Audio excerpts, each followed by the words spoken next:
There's a lot of videos on YouTube that make the distinction between supply chain and procurement and purchasing, and most of them make sense. However, let me be clear, it's all academic. In a teaching setting, I find I normally use these terms precisely, but away from the classroom, I use them interchangeably, and most professionals do.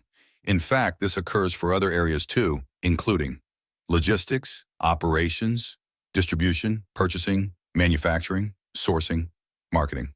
Why? First, some of these are subsets of each other. It's like in finance when people talk about debentures, but they use the term bond. They're different things, but the subtleties don't matter in casual conversation. When people say bond, they mean fixed income securities.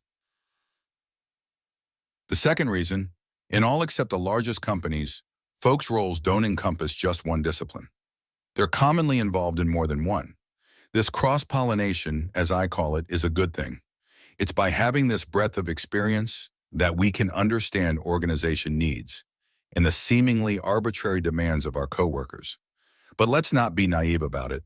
Terms can take on parochial meaning within a company, and it takes a long time to wrap your head around it, especially if you have limited experience or you've only worked at one place. The purpose of this video is to explain all these discrete elements and how they work together. However, I'm going to use a restaurant as an analogy. Why? Because it's relatable. Few of us have worked for an auto or semiconductor manufacturer, but most of us have worked at or eaten in a restaurant. So let's start. The first thing is the demarcation between supply chain and operations. In our restaurant, the supply chain consists of all the direct materials needed to make tasty meals. This includes the food ingredients most obviously, but also clean table linen, fresh flowers, and other things needed for the dining experience. It also consists of the indirect materials, the cooking equipment, furniture, and fixtures. The supply chain for these is everything up to the point they are received, examined for correctness, validity, quality, quantity, integrity, and entered in inventory. For food, this means when it is either put in a pantry or the fridge, for example. After this, they are the responsibility of operations. The menu or product offering is set in partnership between the kitchen and the front of the house. The front of the house has a good understanding of the restaurant's customers, their age range, their food preferences, faith-based dietary restrictions, preferred portion sizes, and whether they're dining out to celebrate a special occasion or some other reasons. This is a marketing discipline. They also broadly convey these preferences to the head chef who decides what the menu will be. This is product management. The chef will also decide how to prepare each meal. This is engineering. The chef will also document how to prepare and plate each menu option. These are assembly instructions. The front of the house also knows how busy the restaurant is going to be. They take the reservations, after all. They know about special events happening in the community, for example. They convey this information to the kitchen as well. This is demand forecasting. The kitchen, in contrast, understands the challenges of concurrently having too diverse a range of items on the menu. The kitchen is manufacturing, a subset of operations.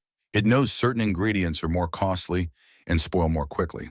For these reasons, the kitchen would prefer to have similar accompanying items on different menu options because it means carrying fewer ingredients. So the kitchen is going to temper the crazy ambitions of the front of the house. This is called designing for manufacturing and assembly, more commonly just DFMA. In the end, the kitchen and the front of the house will come to agreement on what's going to be on the menu and the expected amount that will be needed of each menu item. This is called sales and operations planning, or S&OP.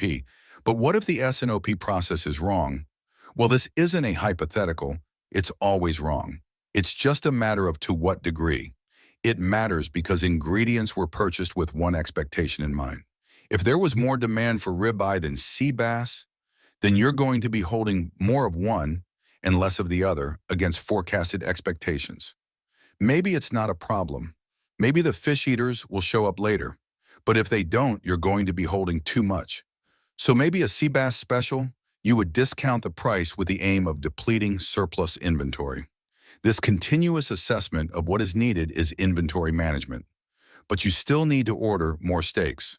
So you have a revised demand forecast for steaks and you count to see how many you have. This is a stock check. If needed, someone in the kitchen will place an order. That's purchasing, also part of operations. Preparing food for service would be a pre-assembly in manufacturing parlance. What about where you vaguely know what you want, you just don't know where to get it? For instance, let's say you need carrots. There are many places to get carrots, but you want special ones that are grown organically. So you spend weekends visiting farms and talking with farmers until you find the one that fills your needs. That's sourcing, but it usually supports engineering and new product introduction, NPI, or a new menu item in our example.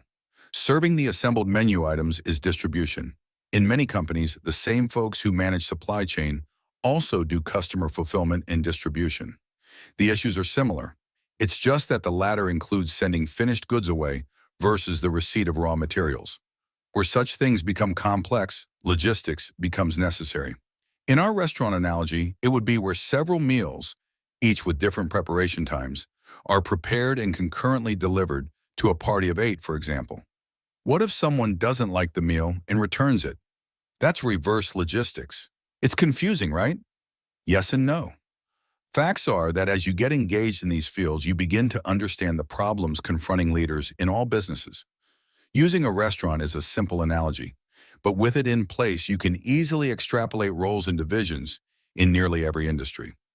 Consider consumer products, industrial manufacturing. It's all the same. And while differences in roles exist in the course of everyday work, they blend seamlessly, or they should, and when they do, folks use the terms loosely.